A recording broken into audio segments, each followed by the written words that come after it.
he posted it on his X account. Si Jay Tariela ang masigasig na nagbebenta niyan, sponsored by Biden administration.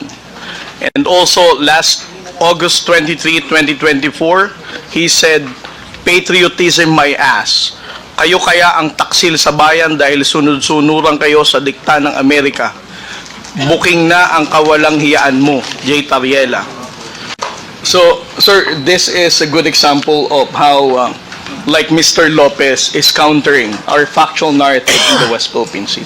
And this is the reason why we need to counter fake news purveyor like Mr. Mark Lopez spreading wrong information about our fight in the West Philippine Sea. Ito ang dahilan kung bakit ang hirap nating pagkaisahin ng mga Pilipino sa mga pagsasalita na katulad ni Mark Lopez na ganyan, that he never hesitates to call out the aggressive actions of the People's Republic of China, and he appears to even side with the People's Republic of China's narrative. Commodore Tariela, ako po kasi talagang naniniwala ako na yung West Philippine Sea atin yun eh. At ako talagang saludo ako sa pinakikita mo na ipinaglalaban mo ang soberenya ng ating bansa. Have you ever been a victim of fake news, malicious attacks on the internet when it comes to safeguarding and protecting the territorial and matters that affect the Philippines? Yes, sir. You have. Yes, sir. And what were the nature of these attacks? Well, primarily, sir, they are calling me as a U.S. lapdog.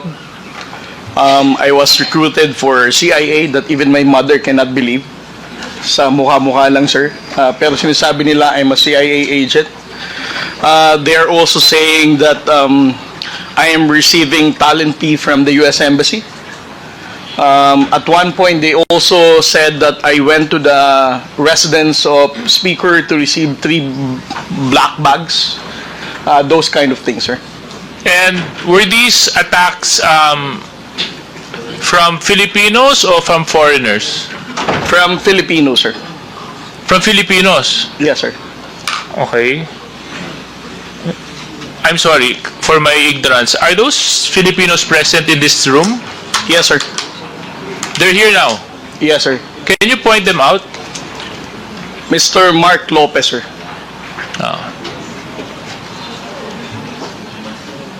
Mr. Mark Lopez. I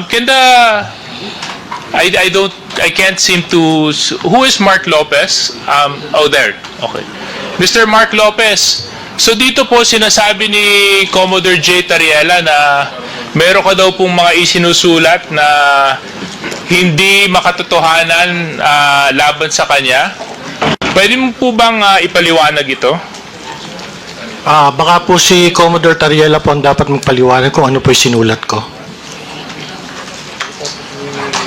Okay, yes, please. I want to understand because I want to know because you're a uniformed personnel of the Philippine government. Yes, sir. No? And your duty is to uphold the Constitution and to fight for sovereignty and for the protection of the welfare of the Filipinos. Yes, sir. So I want to know because if he's a Filipino and he's attacking fellow Filipinos, medyo red flag po sa akin yon. So pwede po bang mai-share mo pa ang uri ng mga sinabi ni Mark Lopez laban po sa inyo? Yes, sir. Last February 5, 2025, he posted it on his X account. Si Jay Tariela ang masigasig na nagbebenta niyan, sponsored by Biden administration. And also last August 23, 2024, he said, "Patriotism my ass. Kayo kaya ang taksil sa bayan dahil sunod-sunuran kayo sa dikta ng Amerika. Booking na ang kawalang hiyaan mo, Jay Tariela." And Okay, yes. then, a series of postings, sir. Yeah. Let's ask him to comment on those. Mr. Mark Lopez, you're questioning the patriotism of one of our uniformed personnel. you describe him as a lapdog of the U.S. because he's fighting for the sovereignty of our country. So where are you coming from? Mr. Chair, I have been reading a lot and I have been being bombarded with a lot of news about the South China Sea issue. And among this news or information that I have been able to obtain is that the United States is using the Philippines to promote its agenda in the South China Sea. And it is on Google, it is in the news.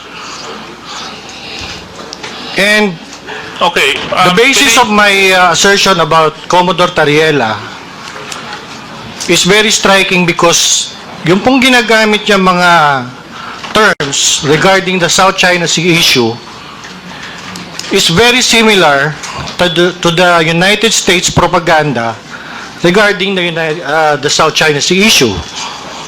And it is also on record that Commodore Tariela has been to the United States, has been is very supportive of the assertive transparency that is being propagated by the United States in the South China Sea. Okay, thank you very much, Mr. Mark Lopez. Ang hindi ko lang po I'm trying to understand, no? You're saying that he is a lapdog just because he's fighting for what is rightfully ours? It's in the similar vein, in the similar... Kasi yun din naman po ang sinisigaw ng mga mamamayang Pilipino, atin po yun. Alin Yun din po atin? yung sinisigaw ng mga mangingisda na nanggagaling sa Zambales na araw-araw kinakawawa na binabangga ng mga Chinese militia vessels. Yun din naman po yung nararamdaman ng milyon-milyong Pilipino na yun po talaga ay para sa Pilipinas at pagmay-ari ng Pilipino. At ngayon po nakakalungkot, kanina nung ini-interpolate ni Kong Rog, pati yata yung Palawan, sinakop na rin ng China sa kanilang bagong press release. No, ito po ba dahil sa nais to ng US? I don't think so. Mr. Chair, I think that's reckless. I'm not fighting for US interests when I'm fighting for what is Philippines, what is pro-Philippines, what is ours. I'm fighting for the Philippine interest only. Mr. Chair, pwede ko po matanong, ano po ba yung atin na inagaw? Ulit, Ano po yung sa atin na inagaw? ano po yung... Ano po yung ating territory na inagaw? O kinuha? What do you... wait. Mr. My Chair, point- of order my- is, do we allow, Mr. Chair, I'm sorry, do we allow a resource person to ask question to one of the committee members here, Mr. Chair? Or it should be the other way around? Yes, no, I don't mind.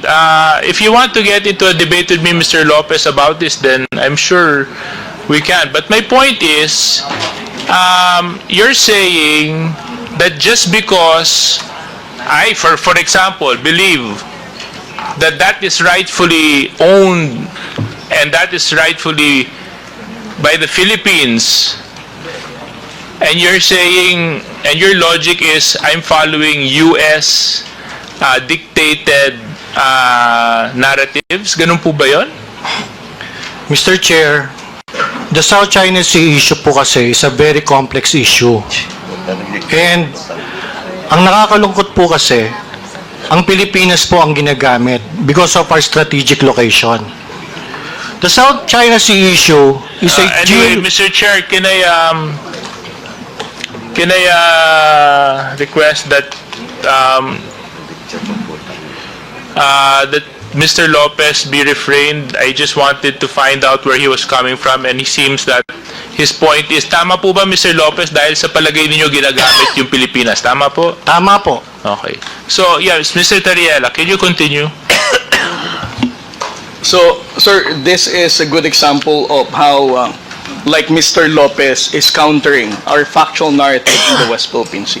And this is the reason why we need to counter fake news purveyor like Mr. Mark Lopez spreading wrong information about our fight in the West Philippine Sea.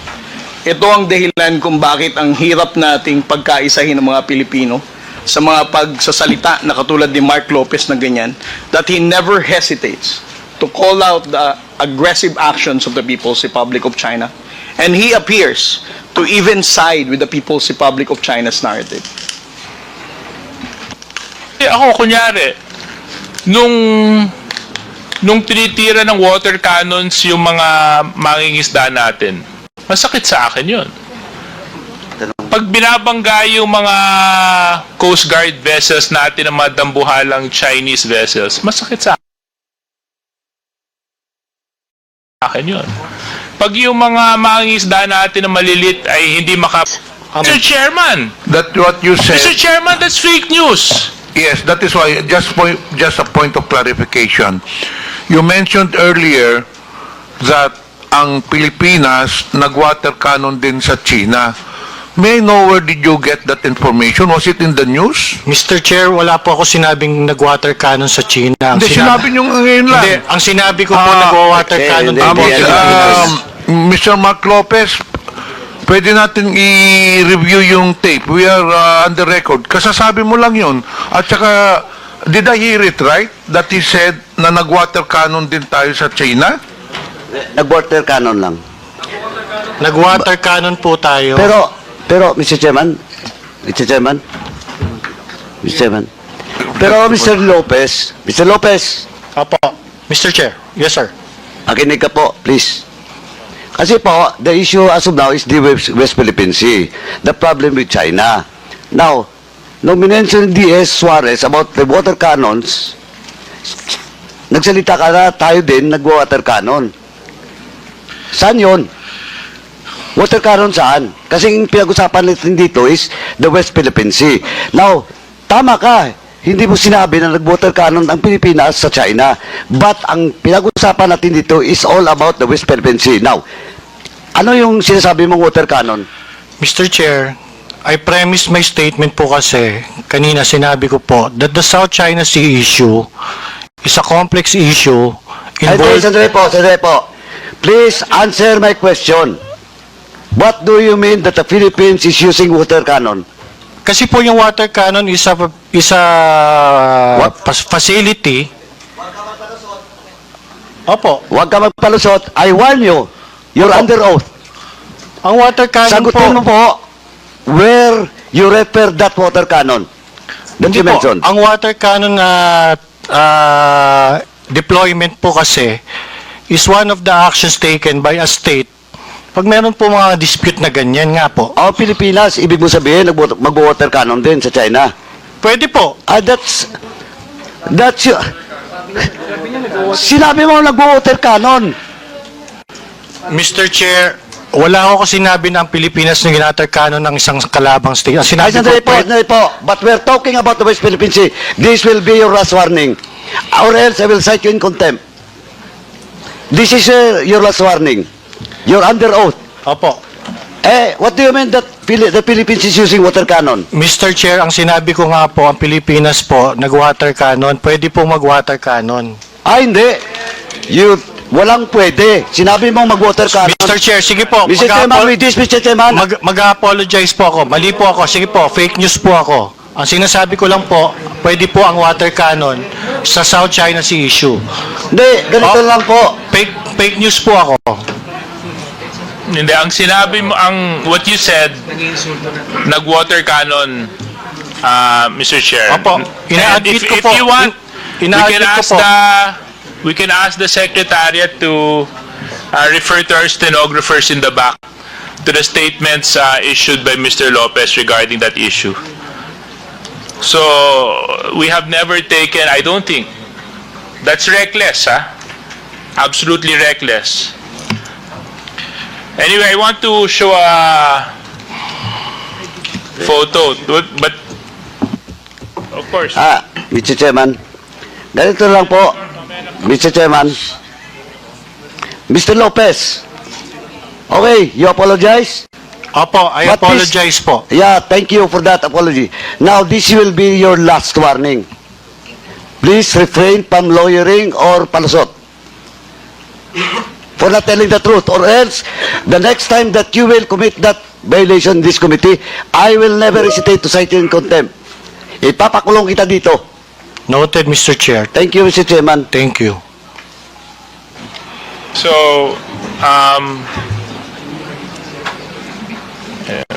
I find it a little bit disturbing na, coming from a Filipino na, I mean, of all things that can come from a fellow Filipino, yung hindi pa natin pagmamalasakitan yung kapwa Pilipino. Yun, medyo, maaaring hindi tayo magkaisa sa mga political positions natin. Kasi lang kung Pilipinas na ang pinag-uusapan, dapat no questions asked.